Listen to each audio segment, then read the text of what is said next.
thanks everybody. It's really lovely to be here. I feel like it's been a long time since we've seen each other. So thanks for coming along.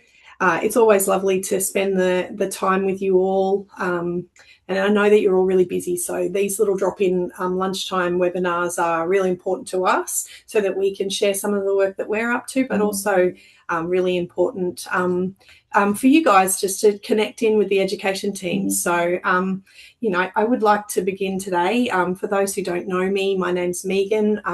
I am part of the Learning Without Barriers team here at Life Without Barriers. I know that I have my education colleagues in the room today, and I know that there's going to be a bunch of us talking to you all today, which will be a really fun way to approach our webinar.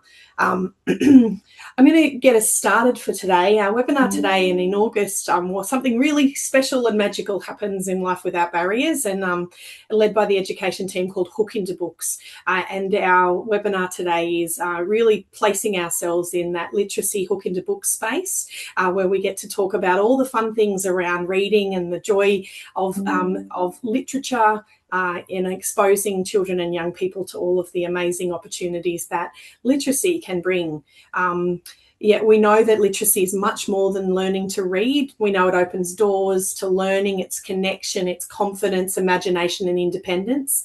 And for children and young people, it can be a powerful source of joy, belonging and hope. Yeah, the statistics remind us why literacy matters. You know, we saw the NAPLAN results recently, but the last year's results in 2025, it did result around 2 in 3 Australian students achieving a strong or exceeding level in reading, writing and numeracy. But there is still that 1 in 10 students who were identified as needing additional support in literacy. So, and you know, for children and young people who have experiences of the child protection system, consistency and access to learning opportunities can make a significant difference to the way that they engage. Research highlights the importance of that stable, nurturing environment and the right support to help children in care build their literacy and skills to thrive. You know, here in our education team, we know that literacy is a really strong protective factor, and a book can provide an opportunity to learn, to imagine, to escape and to connect with others. And sometimes it really is just about experiencing the joy of being completely absorbed in story. So that's really the heart of what Hook into Books is about, and I really encourage you to have a look at some of the Hook into Books information and activities that we'll talk through a little bit later, but on the Hook into Books website with Life Without Barriers. Today we have a wonderful mixed bag of thoughts, ideas and presentations from across our education team.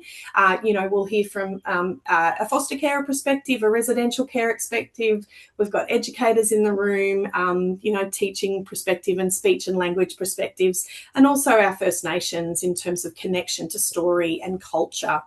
We hope that, you know, it provides some practical ways, and we hope to renew our appreciation about, you know, that thing that can bring to all of our lives when we find story and we engage in storytelling. So I am going to leave you alone for a moment, and I am going to pass you over to my lovely colleague Michelle, who is going to set the scene for us today. Thanks, Michelle. Thanks, Megan. G'day, everybody. So nice to see you all in, you know, coming up to our favourite time of year, which is Hook into Books. We love Hook into Books, and all of the all of the exciting activities, and just, you know, just gives us a chance to talk about what we're completely passionate about, which is reading and books and all things to do with literacy. I'm just doing a little warm up with this session, so I'm just going to share a PowerPoint, which I'm just going to do now. So, Megan, you have to let me know if that's worked, has it? It has. It has. Brilliant. Okay. So just as we begin, I'd just like to acknowledge Aboriginal and Torres Strait Islander peoples as the traditional owners and custodians of this country, and their connection to land, water and community. And we respect to them, their cultures and customs, and to their elders past, present.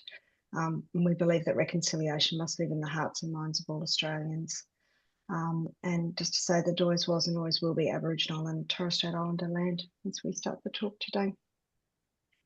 So, hook into books, really just exactly what Megan said in the beginning. We know that every story shared with a child strengthens literacy. It also provides amazing connection points and is really building young people's futures. So we just want to encourage as many books in the hands of young people as possible and sharing that time with young people. Why literacy matters, we know that literacy is a really strong protective factor for young people, that literacy skills improves educational engagement and outcomes. It's hard to stay engaged in education when literacy is difficult for young people. We know all of the research says that young people who are reading at, at around age appropriate level generally tend to have, better mental health. So it's supporting that well-being and self-esteem, and that the future pathways are strengthened. So it's a really important aspect of young people's development. We know that talk builds readers. So strong spoken language skills are the foundation, for reading and writing. And that's why every interaction counts. So every conversation that happens, every time we sit down and ask questions with children and young people, every time we, share stories, we're building those foundations for literacy skills. This next couple of slides come from Clean North, our wonderful First Nations educator who's part of the team, which really pays tribute to Aboriginal storytelling, and that storytelling is one of the oldest and most powerful forms of learning and connection, and helps preserve language and culture. Builds identity and belonging, strengthens community connection, and then supports that literacy and learning. And we know that the impact is that books create generational change, affirm and create positive cultural identity, and that literacy is freedom. And, we're so excited to have the beautiful array of books being presented, being published by our Aboriginal and Torres Strait Islander authors these days. So what we know about reading is that reading doesn't happen naturally. It has to be taught, it has to be practiced, and it has to be supported. And the model that you've got on your screen there is called the simple view of reading, and it really talks about how we need both good word recognition, which is that decoding for me? skills, as well as good language comprehension. Yeah, and you need the two to be a competent reader. And we know that there are young people who are at secondary school age who are still having trouble with both at the decoding and the language comprehension level, which would make engaging in schooling, really complex. And so the challenge is that we have struggling readers often read less, as this would make complete sense, causing them to fall further behind. Part of becoming, really competent readers is the amount that you read. Yeah, so if you're avoiding reading and doing less practice with lower confidence, then that cycle, is going to continue. But the opportunity is that we know that all young people can make significant literacy gains, including older students. And we know that when they do, confidence improves, motivation increases, and we do get more school engagement and retention.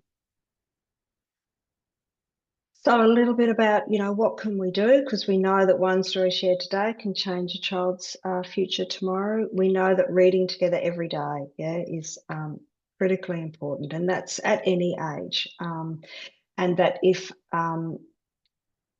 learning to read is becoming a struggle for a child, that we really want to think of ways that we can keep reading enjoyable, and that might mean that we're still sharing stories with young people and children, and we might be taking more of the burden of doing more of the reading, so that they are still getting a chance to access those books that really that they can really enjoy. Making reading accessible, so using that whole range of different genres, graphic novels, magazines, audiobooks, whatever we need. Yeah, that's going to keep young people having access to stories. Talking about stories, discussing the characters, events, and ideas before, during, and after reading, just strengthen that whole kind of experience. Focus on success, celebrating effort and progress, and just trying to avoid the blame or pressure or comparisons. Creating reading cultures, like letting children see adults reading and talking positively about reading and stories, is really important. Following young people's interests, using sport, whatever, gaming, whatever they're interested in, having books lying around the house that are around their interest area, so they might just be picking them up and flicking through them, are all really, really important things to do. Work with your school supports, get on to any reading issues early, engage with the teachers, support staff, tutoring services, whatever is needed. And keep connection first. Yeah, just remember, reading together is not just about literacy, but it's about that relationships and belonging and confidence.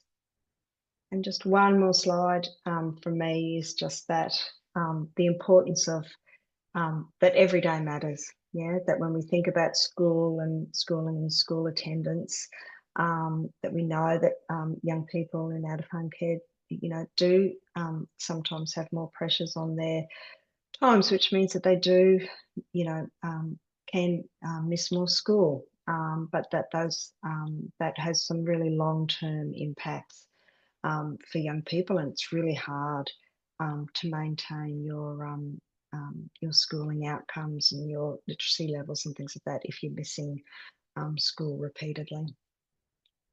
I'm just going to throw up the next slide, and I'm going to let you talk to that one, Megan, which is really about the Hook 'em to Books campaign. Sure. Thanks, Michelle. Really great information. Like we said, the Hook into Books campaign is launching next week. Actually, the 24th it begins. Although we like that the activities can go either side, so there's lots of things to get involved in outside of the campaign period, particularly. But Hook into Books this is its 6th year with Life Without Barriers, which is really excellent, and also just a testament to the community and how you all buy into it. I know each year there's increases in our book distribution program, like more requests, people seeking us out, carers seeking us out independently, also asking for books off the catalogue for our children and young people. So absolutely remarkable. I think I've got about 1,600 requests, or a little under, but there's usually some late minute people who go, oh my god, I forgot to put an order in. So there's lots of things to get involved in. I really encourage you to have a look at our website, but we have reading adventure challenges for younger and older readers, and these all come with a book prize for every child or young person who sends in the challenge. It's not about the volume of books read. We're not looking at have you read 10 over the course of the campaign. We're looking at experiences with the Reading Adventure Challenge. We want to see if you have experiences with literacy. It's much more than just the number of books that you can read in a period of time. So I encourage you to download some of those if you think you've got a child or young person in your life who'd be really interested in it. I always get delighted when I get them through and I get to send a book prize. We always encourage to visit the library, like Michelle said, setting routines.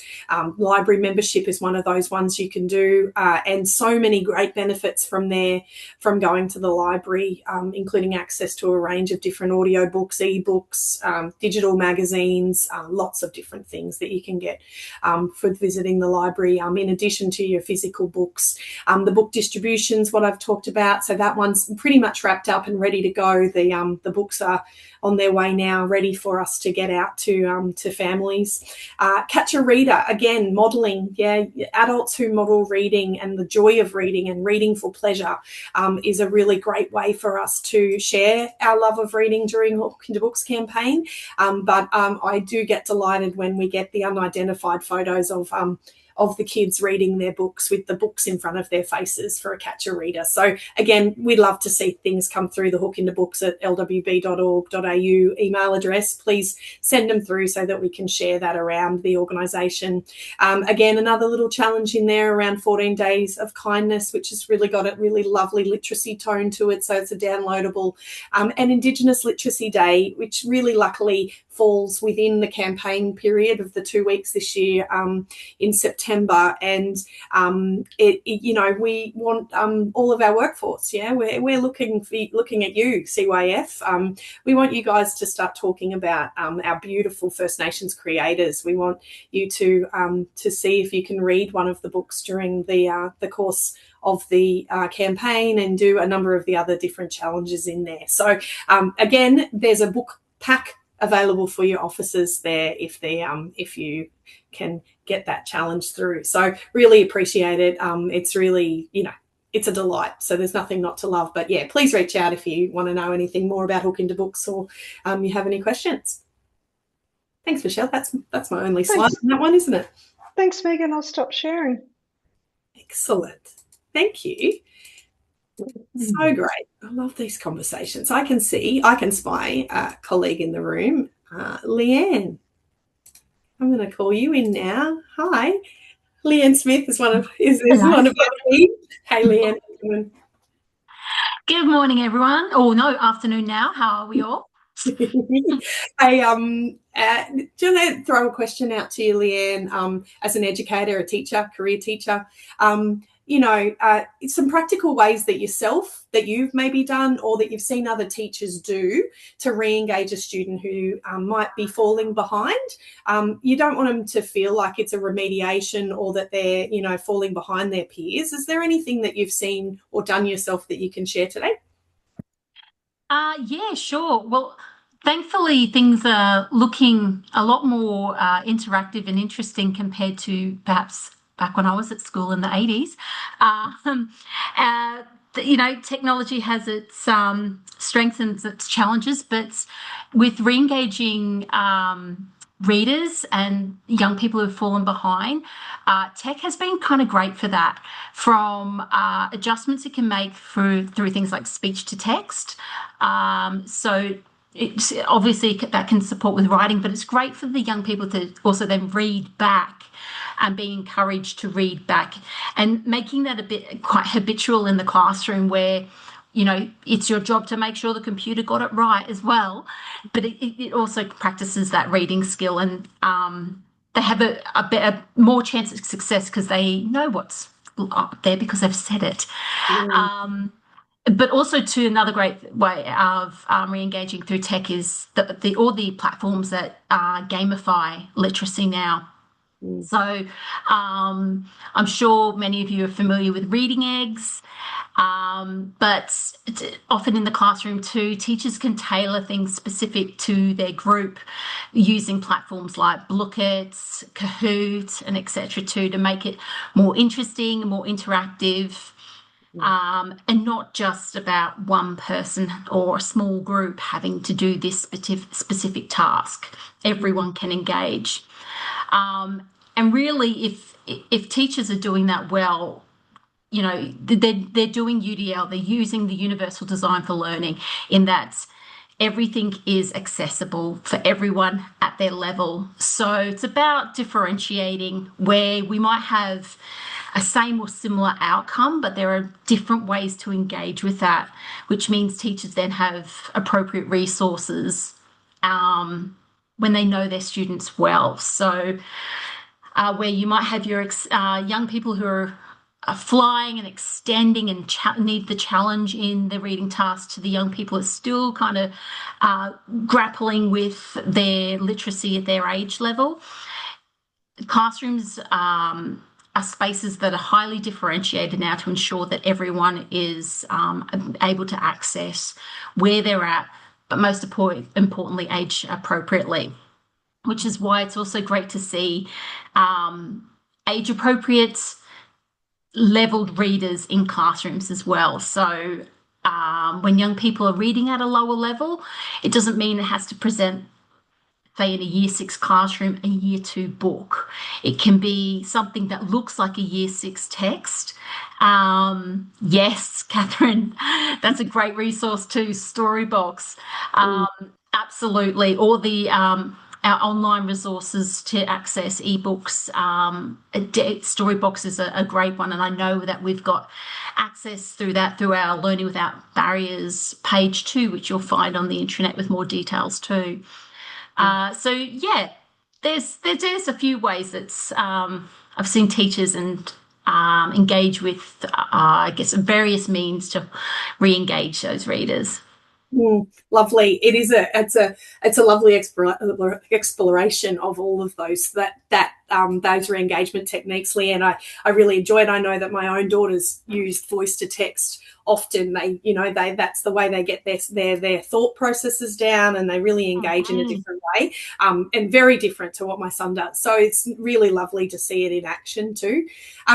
If there's one thing that we should all know about supporting literacy at home, so from the classroom at home, to make a difference in the classroom, for school, what would it be, do you think?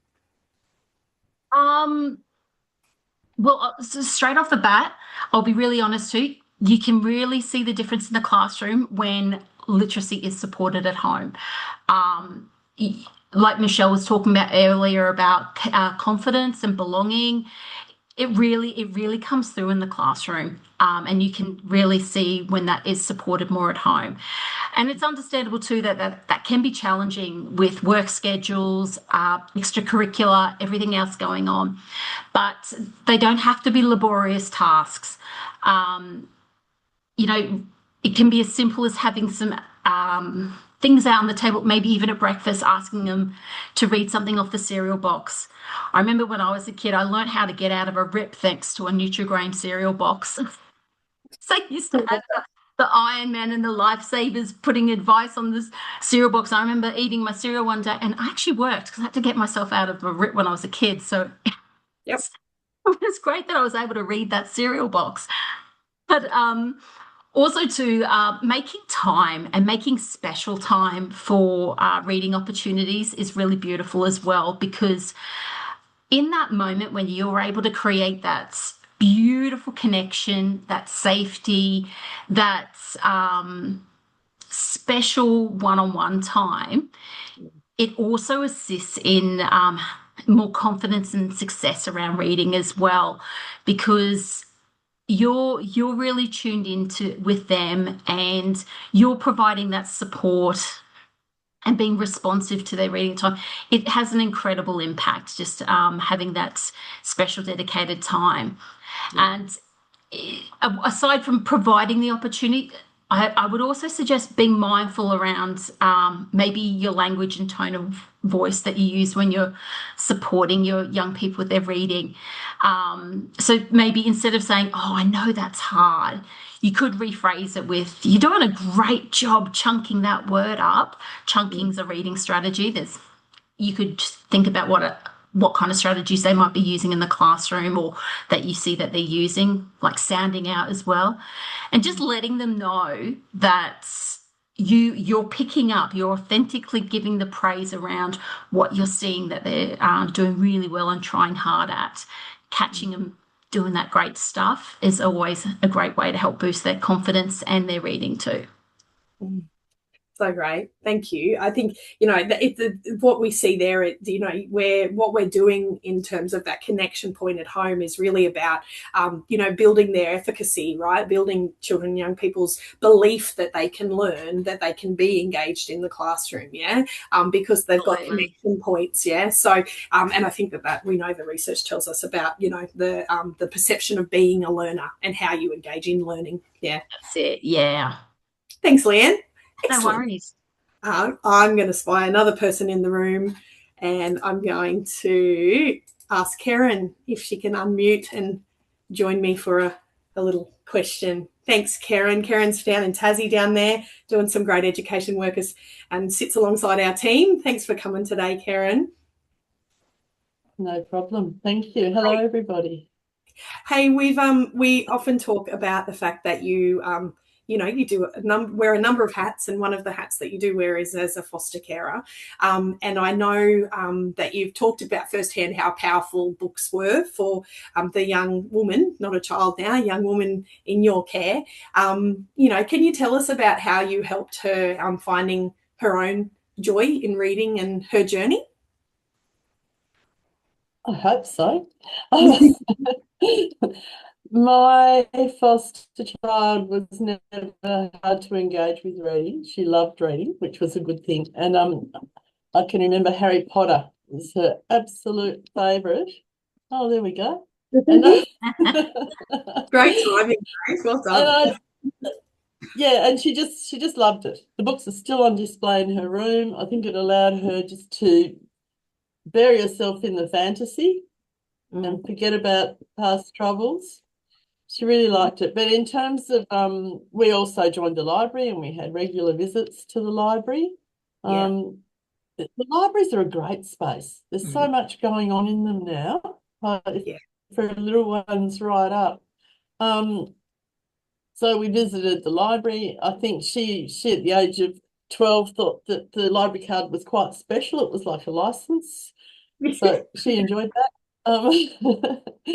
Engaging with areas of preferred interest. And I think I've worked with young people who are, 12, 13, 14 and still struggling to embrace reading. But when things come along like applying for a job or learning to drive or catching a bus, it becomes more relevant that they know how to read and know how to interpret things.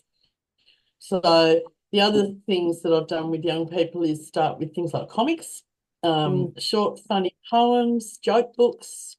Everybody loves a dad joke. Maybe not everybody, but and I think being a role model, having children see you read, and that's part of your day makes a difference. And of course, having books visible. I'm not telling you anything that hasn't been said before that you don't know, but they're all really important things. Yeah, exactly. Thanks, Karen. I couldn't agree more. I was actually thinking to myself this morning, I was looking in our lounge room and I've still got boxes of story books, like picture books everywhere in my storage cabinet. And, my youngest is nearly 9 and she still loves them. Don't get me wrong. The oldest is 15, but there's no way I'm moving them. Like they just have to stay. I just cannot bring myself to move them to a new location because they're prime and centre in what we do. So, I really appreciate it. Thanks, Karen. Thanks for taking the time for us this morning. There's a couple of really great. I'll also throw a shout out to the chat. There's a couple of really great suggestions in the chat, and almost doing all of my work for me in terms of resourcing. But libraries are great spots. Audiobooks are fantastic. So just have a look in the chat too. There's a couple of links that have been put in there. I'm going to move along here now to our First Nations perspective, and unfortunately, our colleagues Gemma and Clee couldn't be with us today. So we've pulled an old resource, but we hope that you guys still get as much joy out of it as we do around First Nations storytelling. And it was created by Clee North. For First Nations children and young people, storytelling can be particularly powerful. It's a way to build the love of language, strengthen the connection to culture and identity, build a sense of belonging. And, we're seeing such beautiful bilingual books and things out there now where we can all be exposed to language and from all parts of the country. And I think that there's something very, very valuable in that for us all. This video explores culturally safe literacy and what it can look like, and also about how we select the books that we select in terms of First Nations creators. So bear with me, and I'm just going to cue it up for us so that I'll make sure that we're all good.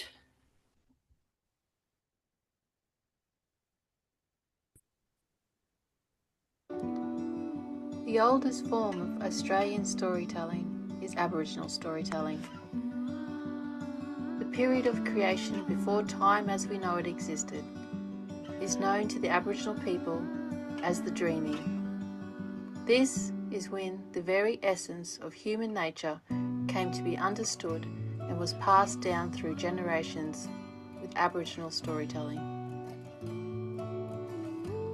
Stories passed down from generation to generation, are used to teach about cultural beliefs, values, customs, history, practices, relationships, and ways of life. Storytelling isn't limited to words. It's about ceremony, song and dance. It's about continuation of songlines and culture. Don't see storytelling as art or performance. It is much deeper than that.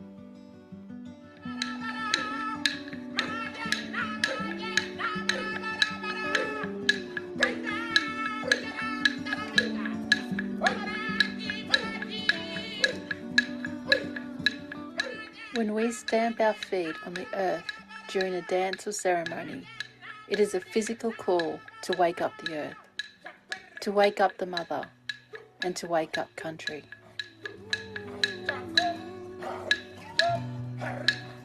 Our stories all begin and end with country.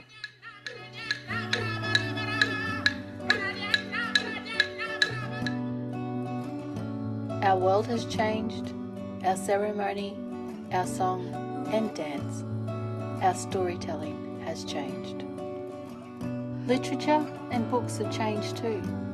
Aboriginal authors and illustrators are creating wonderful stories for our children, for your children, to affirm and share our cultural identity.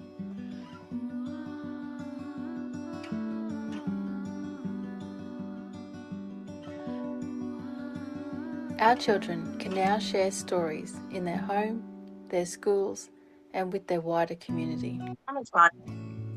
Literacy and reading are now part of our culture too.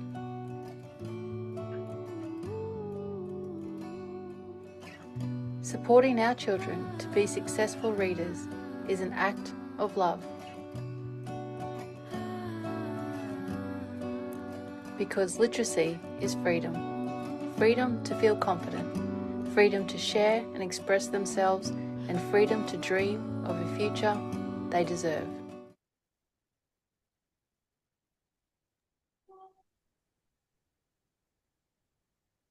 So lovely. It's always such a lovely video. Thank Clee for sharing those insights with us. Michelle. Megan. Hey. Throw back over to you. We're really blessed in the education team to have you with us with a speech language background. And I guess I'm going to ask a question around children in care and those who have experienced trauma and instability. Yeah. How do we tell the difference between a child who's reluctant to read and one who may have an underlying language or processing difficulty? Yeah. And why does that distinction actually even matter? Yeah, it's a really good question. One of the reasons that it matters is because if a young person does have language delays or a language difficulty or disorder, it will manifest as a literacy difficulty as well, right? So it is really important, yeah, to understand if there is that underlying language delay or difficulty, because we'll know straight away that they're going to need some extra support, yeah, as they develop their literacy skills. And we also need to be addressing that underlying language issue as well. The easiest answer to how do we know or how do we tell the difference is really through assessment. Yeah. If we're concerned at all about a young person's literacy development, and we haven't been concerned about their language development, it can still be worth having an assessment just to make sure that there's not some higher level, language difficulty that has not really been noticed or undiagnosed, that may be having more of an impact, when young people start school. And the best way to approach that is through the teacher. If you haven't, already been getting some, whether it's a speech language assessment or if you haven't had their literacy assessed, there are young people who who just need more time, yeah, with their literacy development. And so if you're seeing, steady progress and they're You know, they're not more than, you know, 6 months behind, and they are making, you know, steady progress, and that you can see that and the teacher can point to that, then that might be just a young person who developmentally just needs a little bit more time and a bit more practice. Yeah, then we all know that, you know, children develop at different rates. But if a young person is falling, you know, more than 6 months behind, you know, in their literacy, and, you know, if their language development is fine and that's been assessed, then they might have a specific reading difficulty. Yeah, and then that will also need specific strategies and interventions and support as well. So they might have dyslexia, or they might, you know, there's a range of different kind of reading difficulties and disorders that also, you know, can be diagnosed, that will also require specific support. So I guess, you know, the short answer is, if you're in doubt, ask for further assessment. Yeah, and I think it's really valid, because we know that young people who have experienced trauma do have different impacts on their developmental milestones, and language is certainly one area that can be impacted. So I think get in there and ask for assessments, and as soon as you're concerned. So, you know, if you think that you know, if you think that at 18 months, you know, they haven't started using, you know, any words at all, and you're starting to get a little bit worried, ask for an assessment to be done. We know that the earlier the intervention, the better. And again, as I said before, we know that if you start school with a stronger base of those verbal language skills, both in how you use language, so your expressive language, so things like that you've got a good vocabulary, that you've got you can join, you know, words together in a range of different sentences, that you can ask questions appropriately, etc., etc. You can sequence sentences to tell a story that has a beginning and a middle and an end. All of those sorts of language skills will then put you in a really good frame for then developing your reading skills. So that, you know, if at any stage you are concerned that perhaps your child is not developing their language as well as, you know, you think they should for their age, talk to your kindy teacher, or your you know, the maternal health nurse, or, you know, whoever, you know, you're in contact with, and start to seek an assessment. Yeah, would be my advice. And it's never too late either, you know, for assessments. I've certainly worked with students at high school levels and have identified some really higher level you know, language difficulties that we've then been able to do some work on, that again has improved their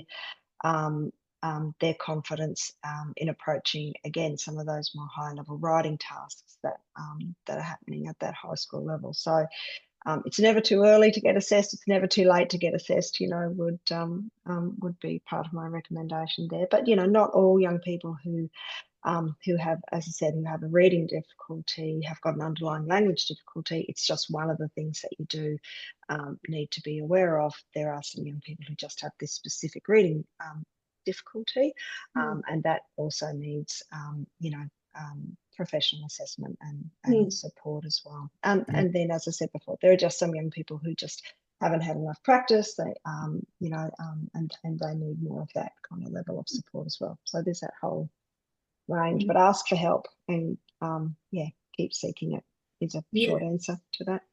Yeah, great. Thank you, Michelle. I have popped our Learning Without Barriers email address into the chat too there. If you do, you know, you're uncertain and you just wanted to reach out, you know, we'd be able to point you in the right direction. But yeah, Michelle's absolutely right. The seeking support, there's no harm in asking the question. And, you know, where the young person or the child is at, you know, the kindy or whatever, yeah, it's not unusual for them to have these conversations. They're having them all the time, and they really welcome it. Yeah, and the more engaged the carer is, the parent is, the family is you know, the best benefits for young people. We know that. So yeah, thanks, Michelle. So great. I am going to now cross over again. I've got a little recording from our colleague Helen, who is an education consultant in South Australia, who couldn't be with us.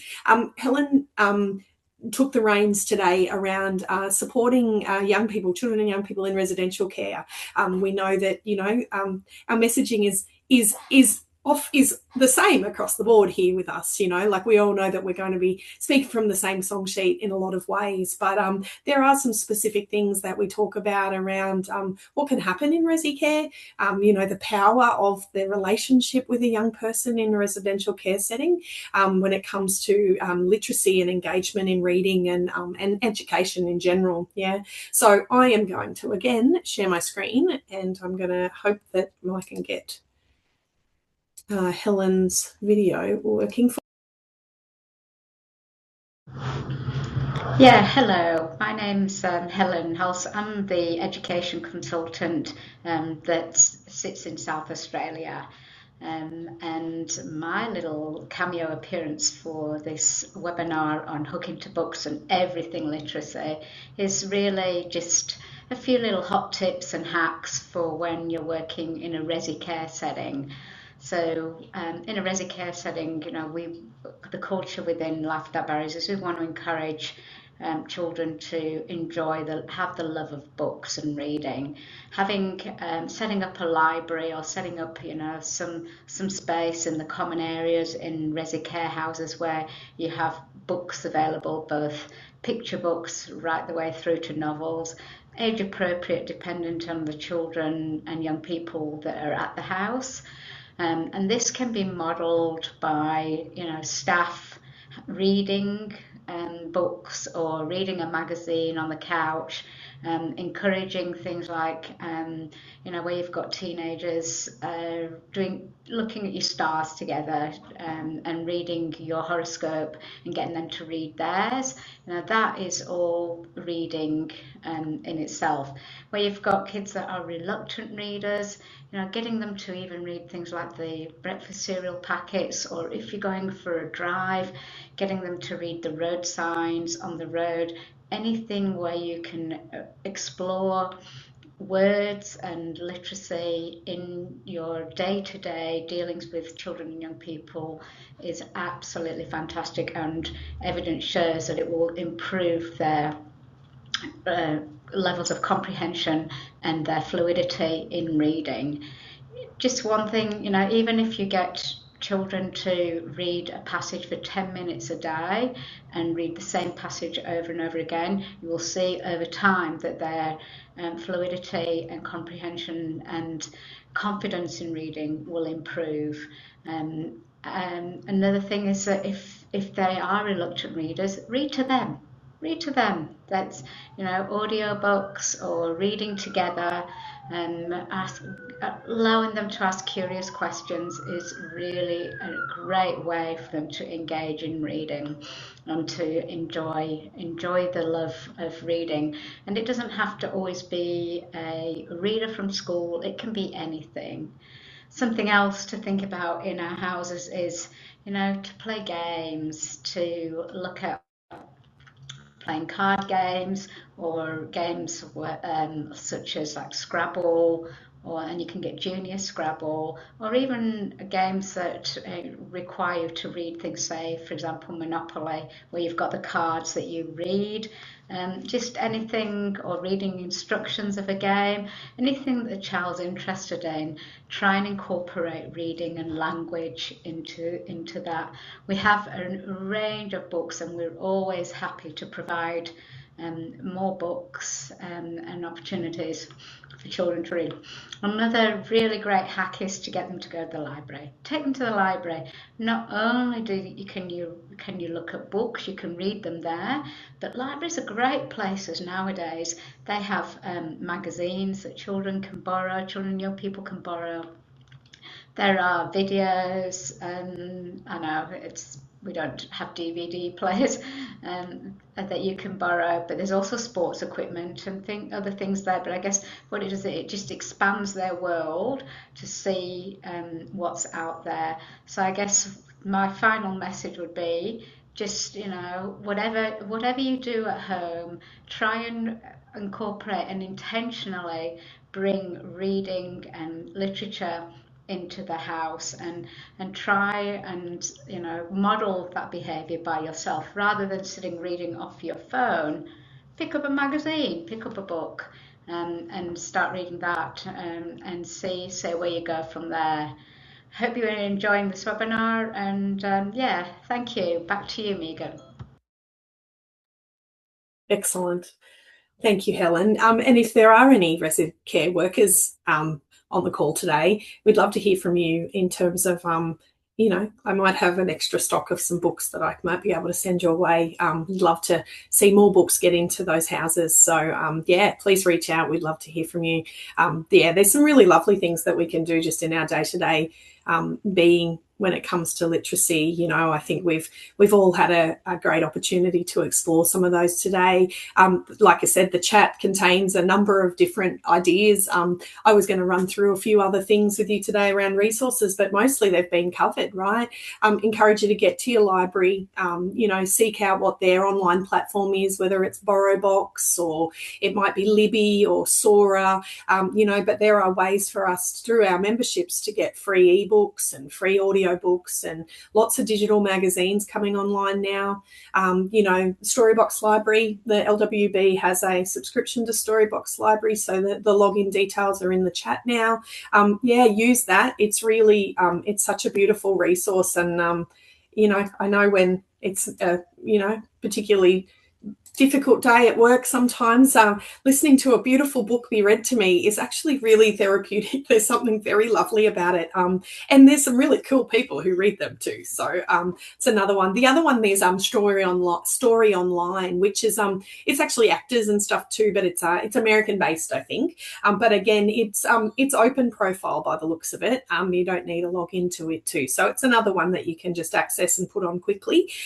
Nice little wind down in the evening too. You know, everybody feeling tired, and sometimes it is really hard to sit and read out loud, but sitting with still and being with a child while they listen to the book being read, you both listening to that book being read and you have the joy from that is something really powerful in that too. You know, the ABC Kids Listen, ABC Kids itself is fantastic. The Listen app is really great. Lots and lots of fantastic stuff on the Listen app. Encourage you to download that. Same time, the ABC Listen app, I love it, not just the kids one. So lots of ways that we can engage in reading. You know, love to hear if anybody wants to have a yarn about a strategy that, you know, we've got a few minutes left, but also very happy to give time back to your day. But if there's something that somebody wanted to yell out and a strategy that really works for them, we're always up for learning more from each other and walking alongside each other during that. Or any final messages from the education team who are on the line? Megan, it's Alison from Toowoomba.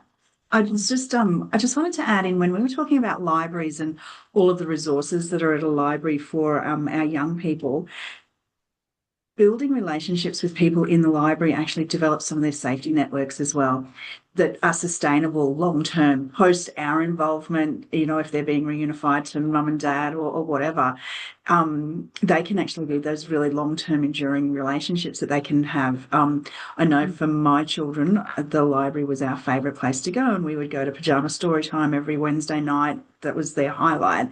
And the lady that used to do the pajama story time back when my girls were, you know, 3, 4 and 5, still asks now how my daughters are, and they're 18 and 20. So if for our young people, that is so important for them to know that there's people within their community that care about them. And yeah, I just wanted to add that it can be a part of their safety network and support network. I think you've called out something very, very important, you know, and I couldn't agree more. I think that the same could be said around school libraries too, yes, in a similar fashion, in terms of just the safety that a library can provide. It's okay to go into these spaces on your own if you're feeling like you haven't had the connection with someone that day. You know, like there's always a just the most friendly librarian to receive you. I don't think that there's something really important in that, Alison. Thank you for shouting it out. It's a beautiful reminder about that, you know, we're not in silos and that we are part of community, and we want our young people to be part of community. And if that's what their routine is, fabulous, you know, that's a win, I would say. So thank you.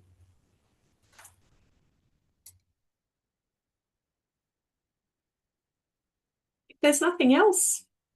I would, just check out Hook into Books, get a book in front of you, take some time, allow yourself some downtime, I say. And again, thank you for joining us this month. Thank you to the education team who have walked with me today. Lovely to see you all, and go gently. See you later. Bye.